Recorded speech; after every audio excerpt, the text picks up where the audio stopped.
Politics is a funny old game, isn't it? We had yesterday at roughly the same time the tremendous high for Andy Burnham doing embarrassing dad dancing on the stage. So happy he was to finally have become leader of the Labour Party. This is new order. Oh, there we are. I used to think that this day could never come, Henry says, is the important line. Well, because Andy Burnham has dreamed of this moment for at least 16 years, since he first tried to become leader of the Labour Party, and I'm sure there were periods even within the last year where he thought this day would never come, and now he is crowned leader of the Labour Party and within 48 hours of us recording this, Prime Minister. What do we think about politicians dancing? I mean, was that spontaneous dad dancing joy that is going to put a song in the hearts of middle-aged men around the country saying, look, I'm not the only one who looks like a bit of a plum? Well, the thing is, Theresa May did it to Dancing Queen. She did. And she managed to get to the centre of the stage. She did. And then she stopped. and then you've got to remember Tony Blair, things can only get better, but he never danced. No, other people did, though. There's that shot, isn't it, like Neil Kinnock and Peter Mandelson sort of doing like awkward bopping. Awkward bopping. Bopping. Political dancing is awkward bopping. I was there when Clinton was nominated and they played Don't Stop Thinking About Tomorrow on a loop. Yes. And people in the audience danced. Did he dance? No. Did he play the saxophone? He sometimes did that. Yeah, but he waved, that thing where you wave to people you can't see. Amazing. Or you're waving at a crowd that actually, if you flip the camera around, there's no crowd there at all. We've seen that lots of times. So Clinton didn't dance, No. Blair didn't dance. Is this not the clearest sign yet that Andy Burnham is putting his money where his mouth is and moving on from the era of triangulation, the third way, New Labour, drawing a line under those decades and dancing? It's a new authentic politics. And if the beat moves you, you should be moved.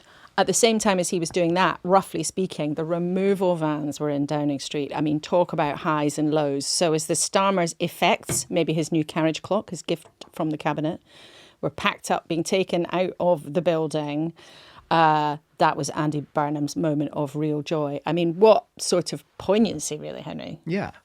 And Sir Keir Starmer, actually, if you speak to people who've spent time in his company, as I have, in fact, in recent weeks, is, to some of his colleagues' surprise, very magnanimous, very calm, quite stoic.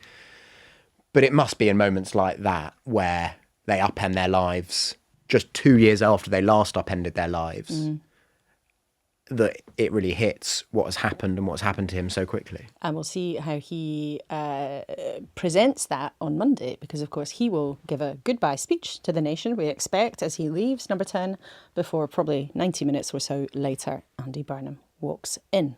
There's still lots we don't know about Burnham, but there is plenty for us to talk about on this Saturday's Newscast.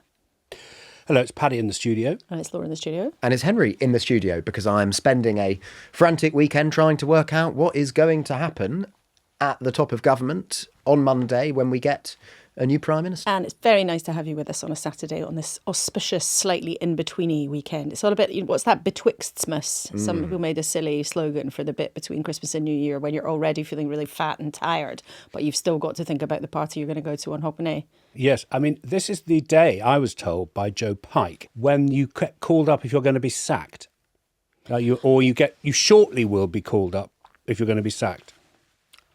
I'm not sure that's true. I don't know. And it's a new politics, so who knows? But the convention is that the sackings will be done in the Commons, face-to-face on Monday. Or on the phone? Or on the phone. But I think he might do it in the Commons to try and be, oh, look, I'm a good bloke. Because there's a lot of good blokery. Andy Burnham, I'm doing things different. I'm going to treat everybody well.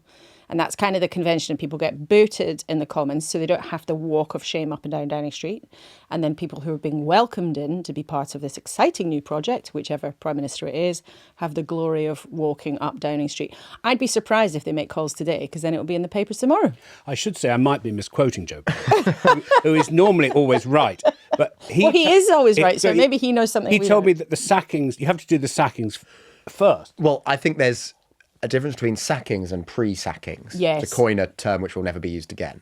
So what I'm sure Andy Burnham's team will be doing, maybe not today, but certainly before Monday, is for particularly sensitive cabinet ministers who might be thinking that they are going to get a job but actually have fallen off the literal whiteboard on which these things are planned.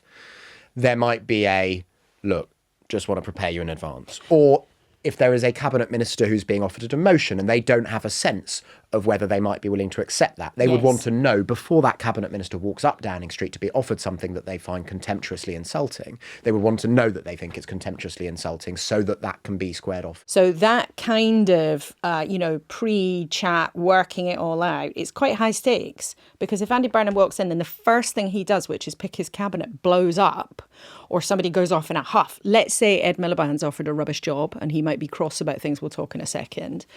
If he decides to flounce out, say, well, I'm not going to be Minister for Paperclips, thanks very much. I helped you get into office, Andy. What are you doing? This is an outrage. That way could lie a very rapid, unhelpful political explosion. And Sir Keir Starmer's first major reshuffle as well, in September last year, Ed Miliband did a Justine Greening, which is to say, Sir Keir Starmer said to him, thanks for all your work at Energy. I want you to be the Housing Secretary. And Ed Miliband said no. And he didn't end up being moved because Keir Starmer at that point calculated, I think probably correctly, that he didn't have the political power any longer to demand that Ed Miliband moved or left the government if he wasn't willing to. Whereas Andy Burnham, I think, probably has complete authority for now. Yes. He will never be more powerful than this unless he Correct. wins a general election.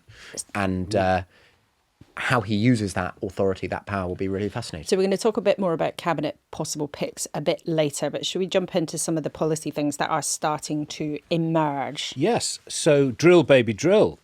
This is really on the backs, I think everyone will agree, of a surprise victory for the Conservatives in the Aberdeen South by-election, which I've discussed with Scottish MPs on Newsnight about the ripple effect from saying in Scotland, you're not listening, we're going to vote the Conservatives in about the oil and gas business. And it also comes from longer term pressure from a couple of the big unions that the transition to green energy and green energy jobs has been going too fast under Ed Miliband. Strong words always from the GMB union, big and powerful, from Sharon Graham, the leader of Unite, big and powerful, saying everybody in their part of the world agrees that yes, transitioning to greener ways of getting energy is good and necessary. But you can't chuck the baby out with the bathwater. I suppose there's quite a lot of bathwater in the North Sea.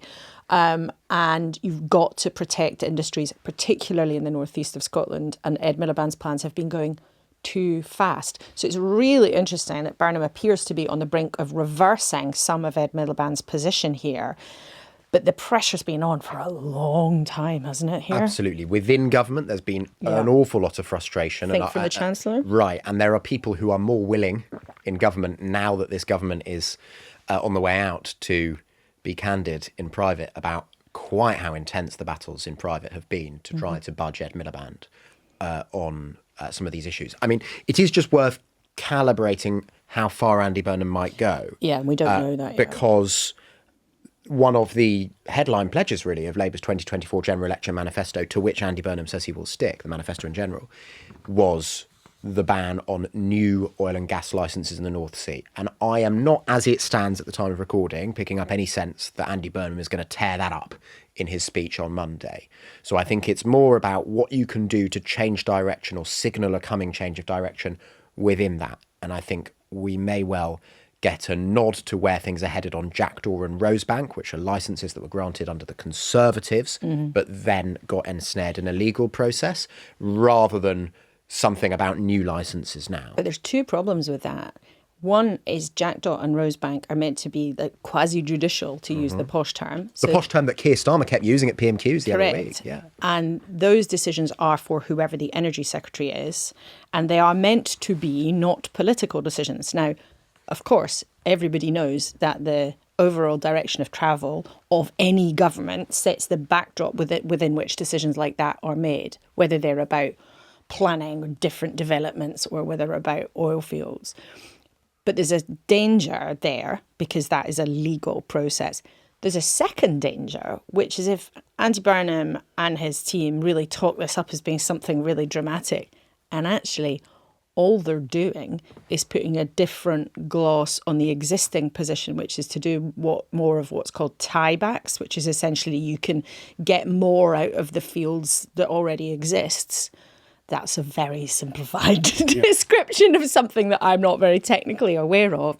They might end up actually in a bit of a pickle because mood music and rhetoric doesn't save jobs and it won't convince the unions. Because we're in the twixt Betwixtmas, yes. And to give a signal that you might do something on oil and gas in this weekend is a deliberate act. It's not an accident that somehow we are talking about a possible drill baby drill moment. It's being given out as the headlights are flashing. And it's, for me, it's absolutely and utterly impossible to imagine that a decision on oil and gas in the North Sea is not political. I love the idea that we've got ourselves into a situation in the Westminster bubble that they think they can come up with a process that takes the politics out of drilling in the North Sea. And Andy Burnham would say, if he were here, and maybe one day he will be, who knows, that is one of the problems of modern politics, that you've had, whether it's, quangos or judicial process, or just process that has been created by the developments of how politics has changed in this country in the last few decades. And that has basically put a kind of barrier between what politicians want to achieve on behalf of the public and then the kind of arcane Whitehall processes that have been put in their place. And there's a lot of people leaving Keir Starmer's government who would say exactly the same thing. There's a lot of people who were part of Boris Johnson and then Liz Truss and then Rishi Sunak's job would say, governments who would say the same things. But you're right, there's always a situation on these kinds of stories with cabinet ministers where you're sitting there saying, what's going to happen about this? And they say, it's a judicial process. And you think, yes, technically true, politically, not really, because the backdrop and the context is all. Yeah, absolutely. And it's actually one of the things that, speaking to people who are around government, who were also there last time Andy Burnham was in government, they say has changed most since he was last a Secretary of State, since he was last even a Shadow Secretary of State, is perhaps some of the fear, which I don't mean as a sort of loaded word, of judicial challenge in Whitehall, which does affect how decisions are made. But to come back to your point, Paddy, about the fact that we're talking about this now, I think it's a really important element of this, which is this is being intimated by Burnham's team as something that he will talk about on Monday in the context of Monday being about short-term measures to address the cost of living. Yes. Gary Smith of the GMB, who was at Andy Burnham's speech looking very happy, it talks about this as a way to deal with jobs, as do others. But we, at least as we understand it, are to understand Andy Burnham's approach to this as being about measures to alleviate the cost of living, of which there will be others on Monday and others over the course of next week. So I think prepare for the spectacle of Labour politicians who have spent the past year, 2 years, saying there's no point drilling more in the North Sea because it is not going to affect the price of your household energy bills.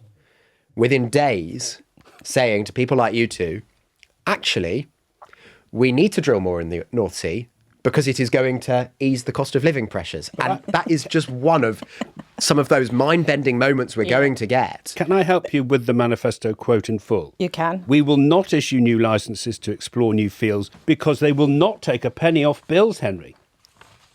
And I think you are going to be reading that quote on BH back to representatives of the Labour government before long. Because, as ever, two things can both be a bit true. So it was never completely true to say, if you drill more in the North Sea, it won't make any difference whatsoever to the eventual cost of household bills. That's just not the case, because more supply from anywhere in the world would have an impact on the international market price. And therefore, in the end, somewhere down the chain, that's going to have an impact, even a tiny, tiny, tiny one, on the eventual price that we all pay. It is also the case to say that oil and gas are sold on international markets. So to imagine that if we put some more drills underneath the coast of the northeast of Scotland, that would significantly, quickly, next week give you a fiver off your energy bills, that's also a completely ridiculous thing to say. But that's why the sort of political rhetoric around that, both things are a little bit true. Yeah, but I wonder what Manchesterism would mean as a read across to Aberdeenism.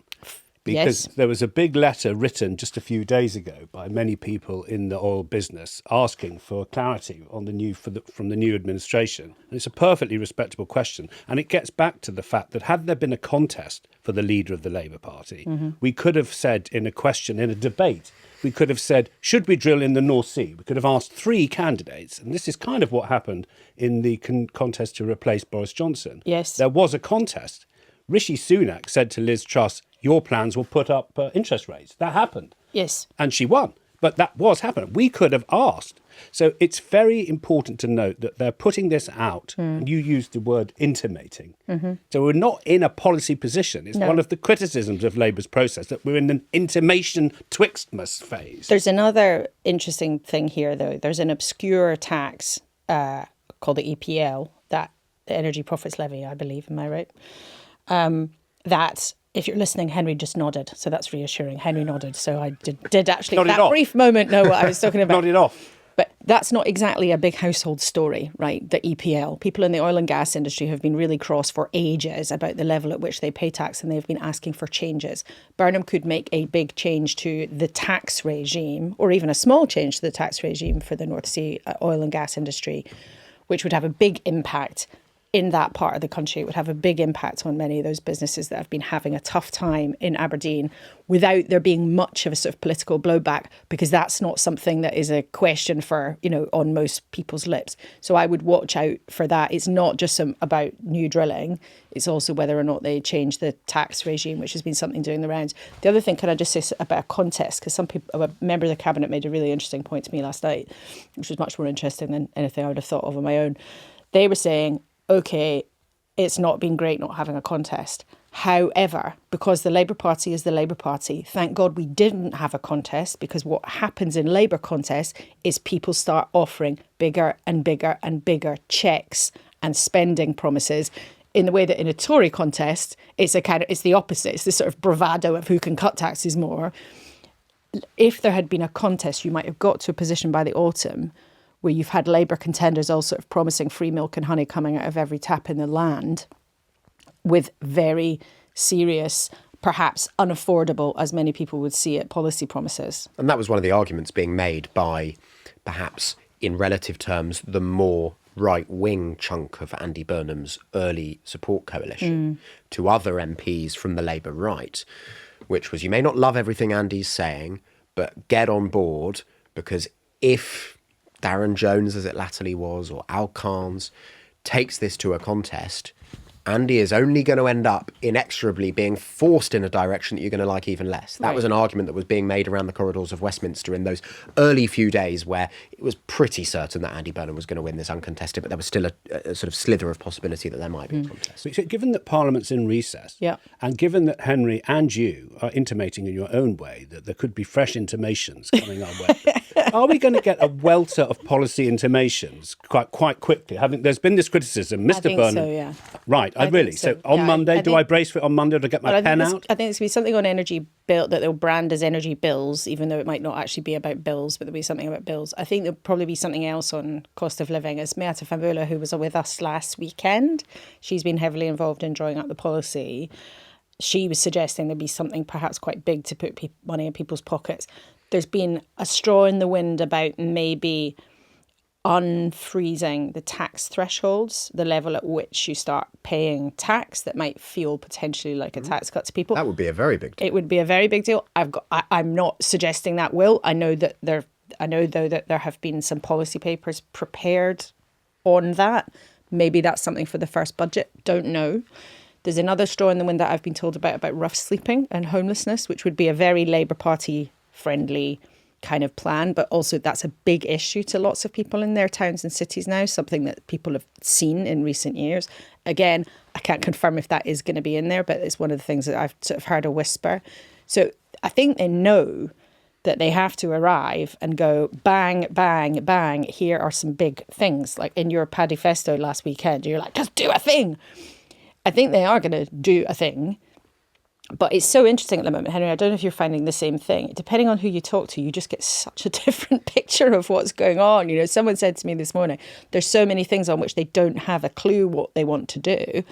Others are like, Andy is so clear about his agenda. He's done all the access talks himself. Whitehall knows what he wants. We are ready to go. And what that difference, which I've absolutely experienced as well, I think attests to, is Andy Burnham's true circle over the past few weeks has been tiny. Minuscule. Yeah.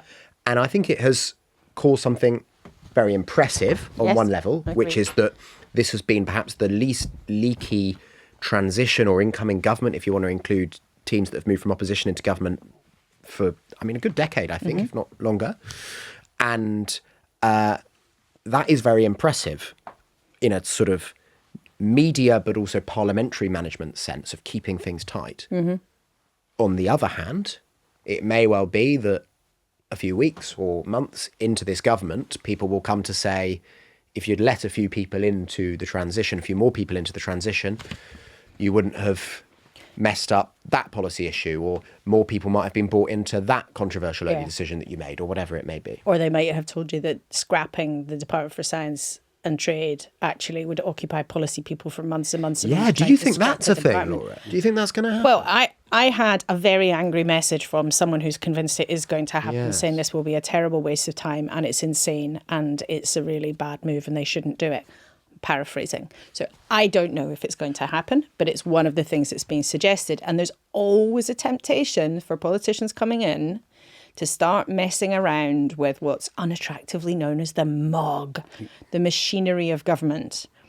That way lies lots and lots of months of earnest technical debate about power structures, who sits where, down to, you know, the highfalutin things of how you organise a government in the 21st century, also down to what the new letterhead's going to be, how many chairs you need, which buildings should people be in. And it takes time, energy and effort.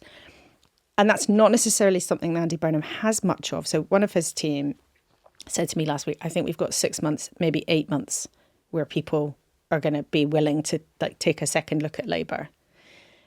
If they start doing things like Whitehall reorganisations, that is a chasm of time and political capital.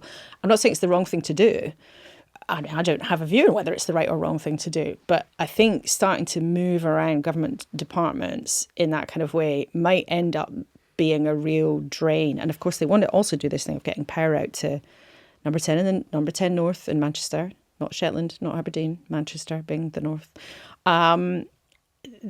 So embarking on big departmental changes, they're a thing that a lot of people just think that might be a mistake. I remember speaking to someone who bears the scars of a previous Whitehall reorganisation, and they sort of identified almost a paradox where they said the amount of time and effort and energy and internal politics that ends up being expended on a departmental merger or the creation of a new department shows that Whitehall needs profound change. But also, because Whitehall is like that, makes it almost not worth doing in the first place. Right. And so you can see why incoming prime ministers, especially those who've been around Whitehall in different forms for a quarter of a century, as Andy Burnham has, might want to grasp that nettle. But you can also see why they might think, ooh, maybe coming in 2 years into a term just isn't the right time for it. One of the things that keeps cropping up in my mind is I want to find a name for people who believe in an early general election, a mandate testing early election before the full term. Because people I speak to who are in the thick of it do think it's in question, it's in play. I agree. And you agree. I agree. Well I didn't know you agree. Well, I agree because someone who knows Andy Burnham very, very well, who worked with him when he was in government last time, said to me that they think he'll do an election next year. That's why I think it's in play. I mean, look, these things are always in play, right? Other people have said there's no way he'll go for a general. It would be insane. So I'm not saying I know, but it's potentially in play, because if it's going well, so say fast forward 6 months, fast forward 9 months, let's go to spring 27.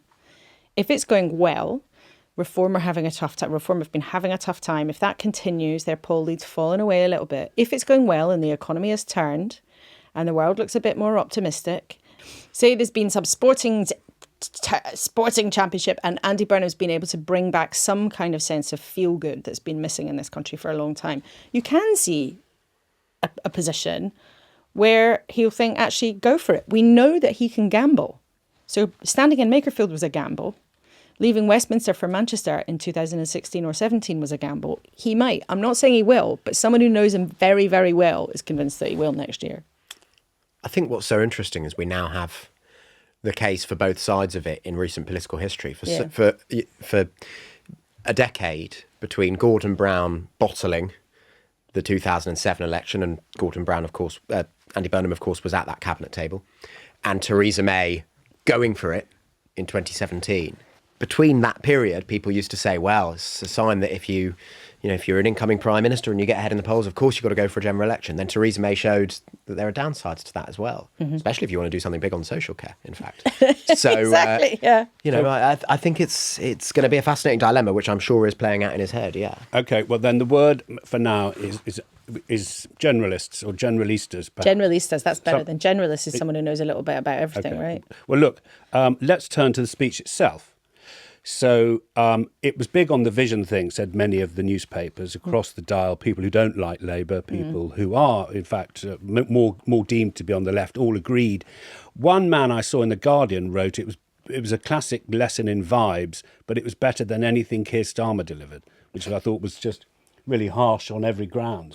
I think that is very harsh. And I'm not sure that's true. I mean, if you think Keir Starmer was not a great orator. However, there were...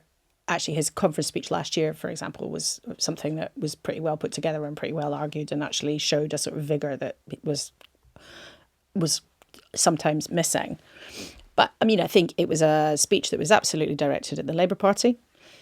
It said things like, we will be authentic Labour. Well, what does that mean? It also said, I thought the boldest bit of it was saying that this will be the biggest change moment in 40 Absolutely. years. I thought, okay, so Andy Burnham becoming Prime Minister, sticking broadly to the Labour manifesto is a bigger deal than Labour coming back into power after 14 years. It's a bigger deal in his mind than us voting to leave the EU, a bigger deal than us leaving the EU, a bigger deal than the financial crisis in 2008 that's led to so much of the turmoil that we've lived through. I think it was bold. That was what struck me too, Laura, was the scale of the test that he set himself. Yeah.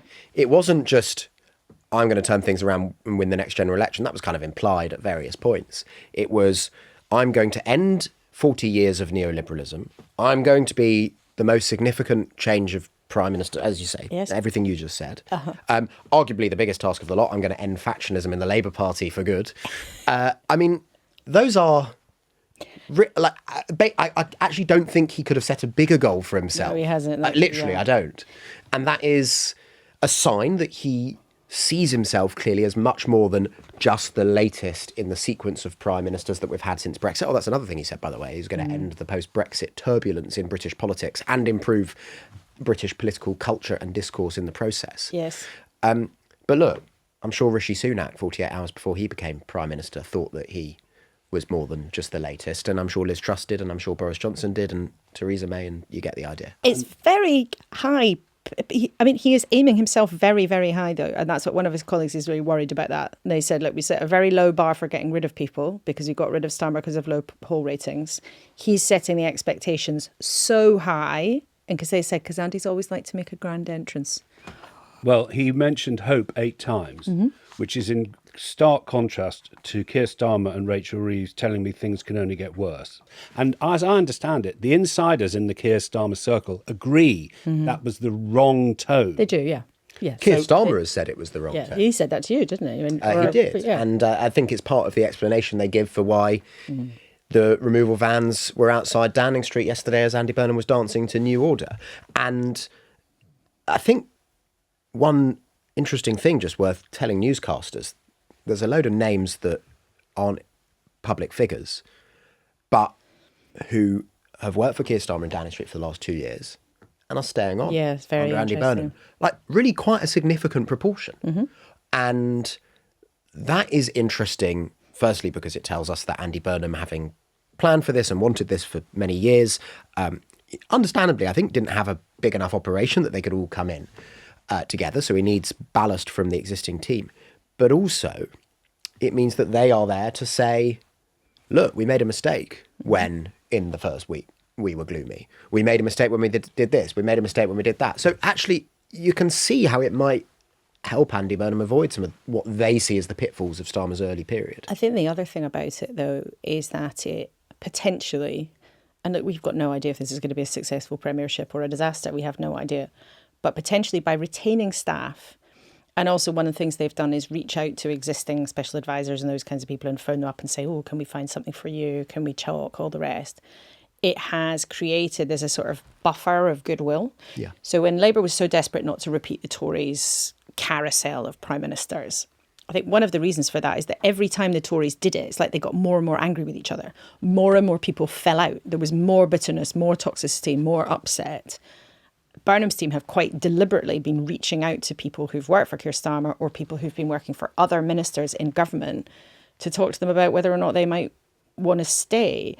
And also that includes cabinet ministers have been, people have been, I've had many people unprompted give praise and salutation to the way that James Purnell, the Chief of Staff, Andy Burnham's mate and former cabinet minister, to the way that he and Andy Burnham have run these last couple of weeks. There's been a genuine sense that they've been respectful, they've been trying to bring people in, which is a real contrast to the bitterness of lots of the Tory transitions when they were all falling out with each other. There are, of course, people who are furious with them and don't all feel that way, right? So I'm not saying it's all peaceful and marvellous and they're all sitting around singing Kumbaya, but it's been very different to the Conservative transitions that just made things worse and more bitter. Also, Keir Starmer's set an important tone and he has said he will go with good grace. And it was very meaningful watching the Hillsborough law being passed. In my case, I was watching it on the television. You may very well have been in the chamber, but seeing the fact that Andy Burnham went to great length to say that this was Keir Starmer's legacy and that they'd worked on it together, and Keir Starmer himself saying he'd like to go with good grace. So you can see that they were terrified of the alternative, which was a contest with bad blood everywhere.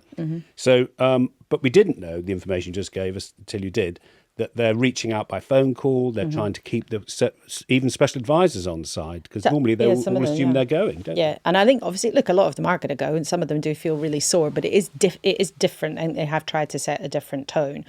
But we should also say, even though they want to end kind of briefings and all the rest, when it comes to the cabinet, some of that still has been playing out in the papers, whether it's, Ed Miliband versus Shabana Mahmood for Chancellor. There have been briefings, there has been unhappiness over...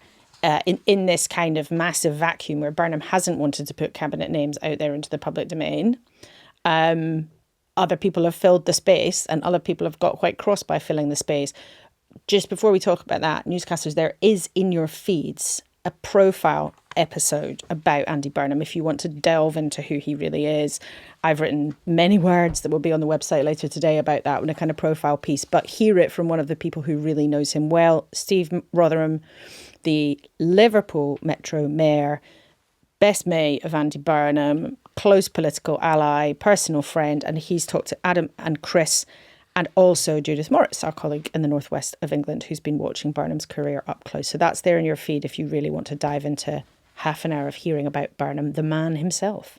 So it's so complicated that we're not going to ask for your predictions at this, because we'll know more in 72 hours. So instead, we're going to do the Great Offices of State sweepstake. Say that again. The Great Offices of State sweepstake. Beautifully done. So Paul Campbell, newscaster, has said, my predictions are Chancellor Ed Miliband, but with a reduced remit, alongside a new cabinet role focused on growth based in Number 10 North. You've got the list. Foreign Secretary Paul is predicting Dan Jarvis. That would be very interesting. And Home Secretary Shabana Mahmood to stay. Fran from Glossop, though, Henry's got some other recommendations. Yes, Fran says that the Chancellor is going to be Shabana Mahmood. Well, she definitely feels like the front runner this weekend.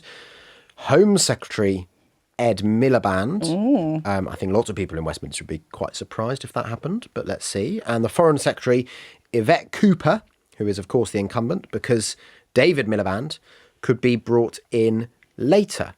Fran also says, keep up the good work with creative ideas for organised fun. Fran, that's very kind. We will see. It's not very long to wait, but do email in your suggestions. So you better get busy, actually, because it's 1:45 on Saturday. So if you want to play this game, the Great Office of State sweepstake. Well done. Thank you. Then you better get on with it. And also, you've got to think about Sadiq Khan, who's headed into the Lords. Yes. I'd like to see some Sadiq speculation. So I think he'll be a minister once he stops being London Mayor. I think that's partly why that is designed like that. I mean, I don't know, but that would be my relatively sort of slightly informed guess, is that now he's been sent to the House of Lords. It means that when he stops being Mayor of London, he could be given a ministerial job. Maybe other people will be made Lords too in order to do that. David Miliband's name has been knocking around. Other people's have too. What might there be for David Blunkett, who's Andy Burnham's big mentor. Alan Milburn Alan Milburn is is another one, possibly, although he's been a non-executive director at the Department of Health. But not I a think. minister. But not a minister. Andy Burnham is talking a lot about how much he appreciates his work doing that review for Pat McFadden. So there are all sorts of things that might happen very, very soon. And there's two other things I want to say. There is a great element here, and I don't mean great as in good, I mean as in significant, of a real getting the band back together thing. And it's very striking to me because when I was sort of a baby reporter in Westminster, all these people were knocking around either as special advisors or then junior ministers, and then they went up into cabinet positions. Lots of them then disappeared. They didn't all disappear, but lots of them disappeared or went off to do other things. And there is a very significant pulling back in different members of the Labour family. And Andy Burnham is very determined not to be factional, not to be playing Blair out, Brown out, Corbyn out, whatever. But it really is a big sort of, it's like the sort of trying to pull the sort of net back in and drag back smart people, right, who left politics or whatever. And there's sort of people further down the pecking order that nobody listening will ever have heard of, who are making a reappearance into Labour Party politics, like the new head of political strategy or I'm not going to go into that because it's just really, really boring, but it's a point worth making. The other thing that I want to get off my chest, I was saying that to you the other day, Paddy, the idea that we know absolutely nothing about what Andy Burnham's going to do, that's just nonsense. It's sort of caught on as a thing that we know nothing of Andy Burnham. It's all a complete blank page. The way that I've kind of been trying to organise this in my own head is we absolutely know what Andy Burnham believes in. He has a very clear set of beliefs. What's unclear is how he will apply those beliefs when faced with very big and difficult decisions. That's the missing link. It's not that we don't know anything. I feel much better getting that off my chest. To join you in that, Laura, I do think there is a sort of strange amount of amnesia given how many prime ministerial transitions we've had in British political history. I mean, it's like actually most prime ministers take over midterm, right? At least way back beyond the past 10 years. And don't tell you who's John Major didn't cabinet. set out a vast manifesto in 1990, and that is our system of government. And the other thing is that, as you say, I mean, find me the prime ministerial transition where the chancellor was pre-announced. Right. I mean, there's a constitutional element to it, which is that it is for the king to appoint the ministers on the advice of the prime minister. And I know that sounds silly and welcome to Britain, but I think that is one of the many reasons why they give complete short shrift to the idea that Andy Burnham would have given a press conference last week saying, well, this person's going to be my work and pension secretary and now they can go off and speak to the permanent secretary. I mean, it's just not how it's ever worked. No. Thank you very much for being with us on Saturday's newscast at this auspicious betwixt Prime Ministers moment. Very, very elegantly put. Thank you very much and goodbye. Goodbye. Goodbye.